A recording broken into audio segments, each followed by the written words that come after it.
Hey guys, what's going on? Welcome back to my channel. Today I've got Joel, Big Dog. So it's Clean Monday today. We're doing cleans, as nicely demonstrated by the Big Dog just here. He is not cleaning, he's actually warming up, so I did this too early. Sorry. Can't stop me now! CrossFit Valencia athlete and coach just here, and today I want to talk a little bit about you growing up. I think it's really important. This part of the channel is called Champions Tour. Like that. Champions Tour. And anyone's a champion. Talking's important. Talking's great. Talking's cool. John, what do you do? I just said it, but what do you do?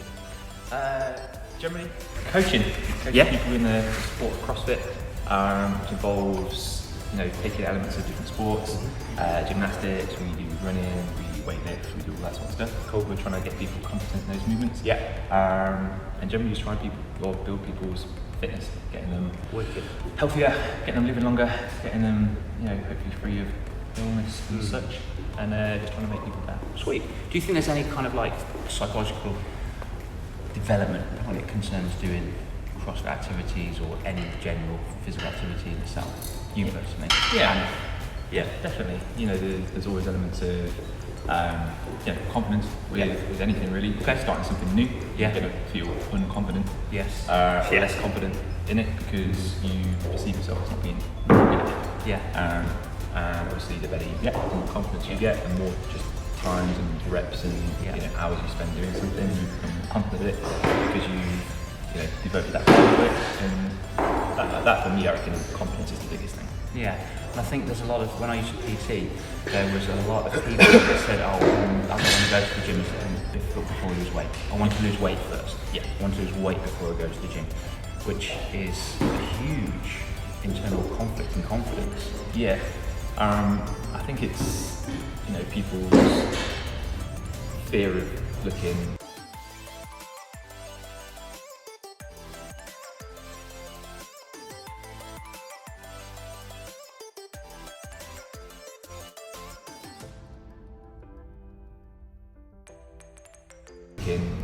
silly or out of place or something. It's the same kind of thing. It's, to me that's like going to a restaurant and having eaten before you go to the restaurant. Because that's a good point, dude. Because you can't say, I don't want to do that because I'm not good at it, because you can't be good at it without doing it. So 100%. It's just overcoming that barrier of just being, I'm probably not going to be very good at this to start off with, but generally no one cares. Yeah. Everyone's always wrapped up in their own little thing. Yeah.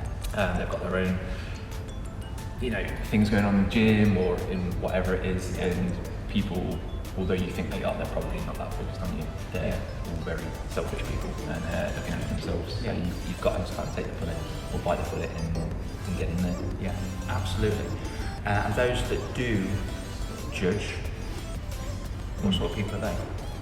They're generally people that are struggling with their own sort of things, aren't they? They're unconfident ones. Yeah, I agree, because I always think that a bully or someone who does a lot of judging, they're secretly judging themselves and they're uncomfortable with themselves. And there's that age-old saying of hurts people.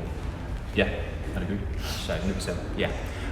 Speaking of struggles and battles and things, getting through something, what would you say, if you don't mind chatting about it? Yeah. When you were younger, so obviously there was a time when you were a young boy. There was a time, I'm sure there was a while ago. What would you say, you don't have to say it if you don't want to, but what would you say would be your toughest time at an age, whether it be through bullying or whatever? Toughest time was probably going through having kids when I was young. Oh, okay. How old were you?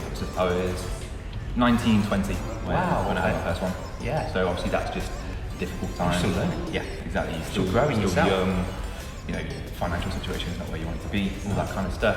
And definitely put a lot of strain on myself, and people around me, that sort of stuff. So that was a tough time. So you're father of two. Yeah. Father of two, coming very young. Mm-hmm. And how do you think that moment in your life shaped you now? Definitely made me grow up a lot faster. Being a 19-year-old idiot, you then have to copy that really quick. So you become a lot more just like thoughtful of things like where your money's going, how you can, you know, provide for your family, how you can do, you know, whatever. And you put yourself in a mindset of, you know, achieving a goal, and you've got to do that, otherwise everyone's going to starve. So you need to make sure it happens. 100%. I'm going to check this is recording because sometimes it turns off. Bear with me. You're still on. We're good. That's cool. So you had to grow up really quickly. Really quickly. And correct me if I'm wrong, before that time you were never a parent before, right? No. So you had no freaking clue. Literally no one. I think I was probably the first out of all my friends to have a kid. So I had like no exposure to kids as well. I've got you. And they were off doing their thing. And you had the responsibility of 2 young lives, or 2 young lives. Okay. Wow. That must have really, really shaped you.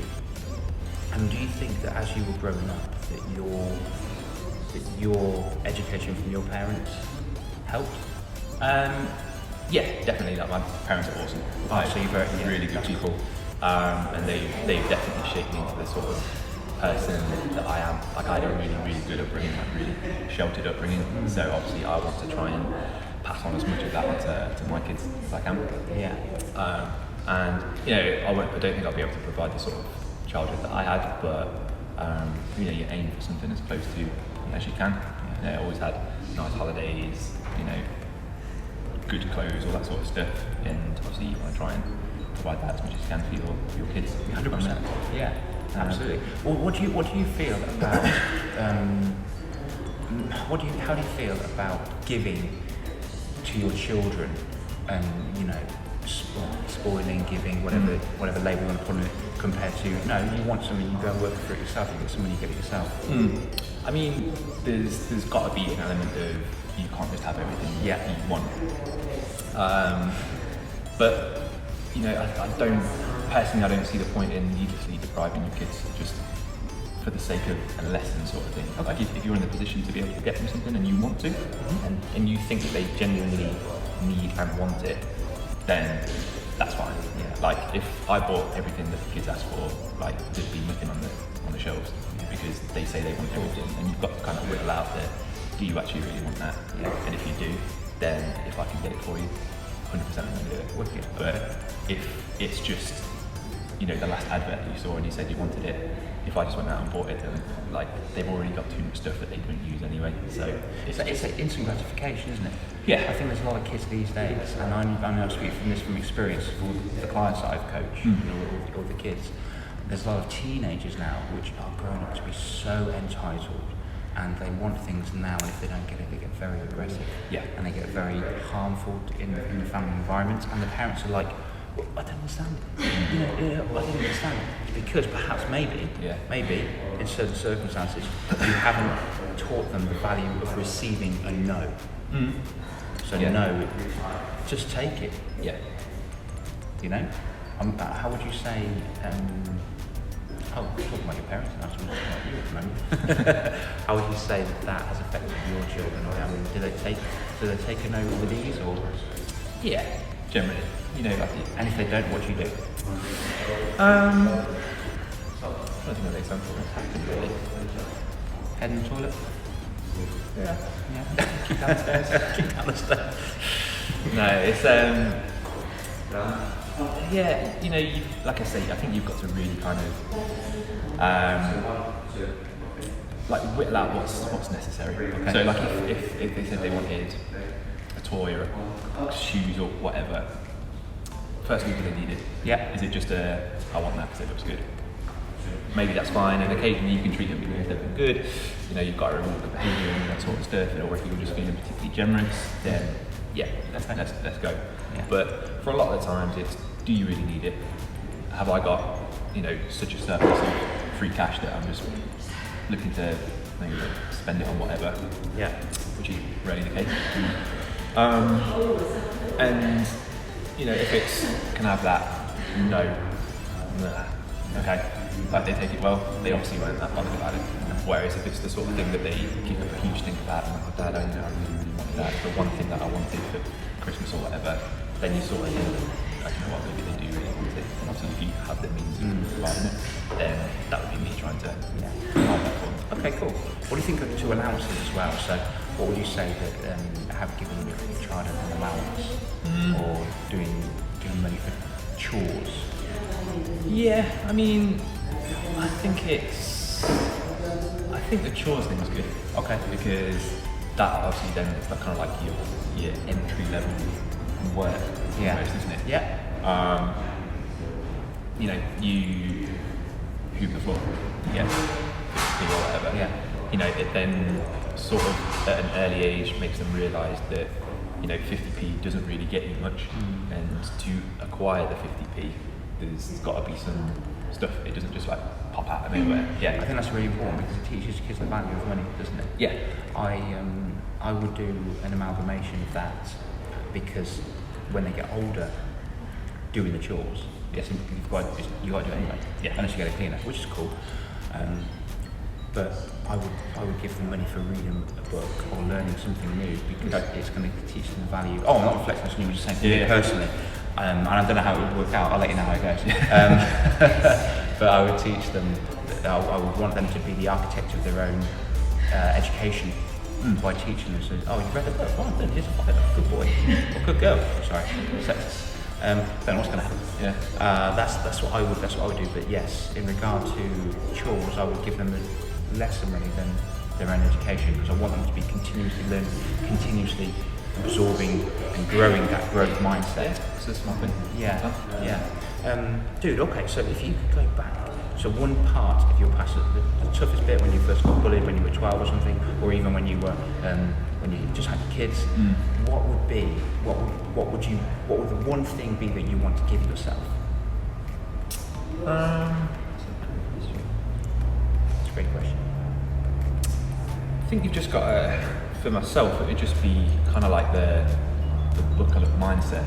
Just strap in, like you're gonna. I like that. You're gonna be wading through it for a little bit, but you know. When was it? Sorry, was it when you were having kids? Okay. You know, obviously, like now that I'm a lot more, you know, sort of 10 years ago, like we're a lot more developed, a lot more sort, and like love my kids to bits. Yeah. But that, you know, initial sort of year or two was tough.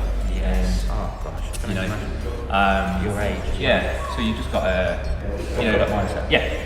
You know, I had a lot of help from my mum and dad, which was really good. Which I don't think would have been, you know, could have been a whole lot harder if that wasn't the case. But yeah, we got through it. Cool. You know, at the time I was probably working, I don't know, 15, 16 hours a week trying to support kids and stuff. So eventually then you get full-time work and that takes a load off because you've got more money to provide stuff. You might even have a bit of money then to go and actually do something for yourself, which is nice. Then you get better jobs and better opportunities, and everyone grows up, and you know, kids get less demanding. You know, you can ask your baby, "What's wrong with you?" And it can say, "I've bumped my head." And then you know what the problem is. When they're younger, they're crying, and it's just a checklist. Is it that? No. And you just eventually run out of ideas, and it's still crying, and you're like, ooh, struggle. But you know, now love it. Love kids to bits. That's what everything generally is pretty good. So what? Okay, last question. Yeah. If you could give your children a pill, a safe pill, what would be written on it? What kind of like word would be written on it? Whether it's, I don't know. Jesus, some good ones at the end. Yeah. They would have an abundance of it. They would have what word would be written on this pill? They would have it in abundance. Yeah. Abundance. Sean Connery. Where's the money running? I don't know, I think people have always got to have joy. I like that. Happiness or something like that. Sounds super like bluesy, but you know, if you're happy, then yeah, everything's good, isn't it? Like I think for a lot of time you can be happy and you don't necessarily You're doing know. The 15th coffee then. Still my third, by the way. I haven't finished it. Yeah. Yeah, you can be happy and you don't necessarily need to know that you're happy at the time. but it's the absence of the badness, really. Yeah, okay. And then obviously when that starts to creep in, you can be like, oh, actually, do you know what? I was happy then, and now I'm not. Yeah. So if you can be just in that state of just enjoying life, nothing's nibbling at you or anything like that, that's being happy. That's really cool. I like that. I think there's I think everyone's problem, or a lot of people's problem, is they feel like they're not going to have any. Problems are going to happen, but it's how who you are in the face of those problems, and to recognise what you have, what you've got, and you've got a nice network of communication, support, people you can ask for help. Yeah. People you want to, just hang around with, support you. That's always something I'm terrible at, like asking for help. There you go. That's homework, right? What's your homework? Ask for help. Yeah. Yeah. Which I'm trying to when you need to. Famous words of Yoda. Do or do not. There is no try. That sounded like the Japanese samurai. Yeah. I'm sorry about that. Maybe that's where it came from. Yes, absolutely. Japan. Japanese Yoda. Yeah. Cool. That's a thing, by the way. Yeah. T-shirts coming soon. Japanese Yoda. Merch. Japanese Yoda. Big dog. Dude, thanks for your time. Really appreciate that, my man. Thank you very much. Thanks for having me. Like and subscribe. Don't forget, because there's going to be more champions talk in the near future. Peace out.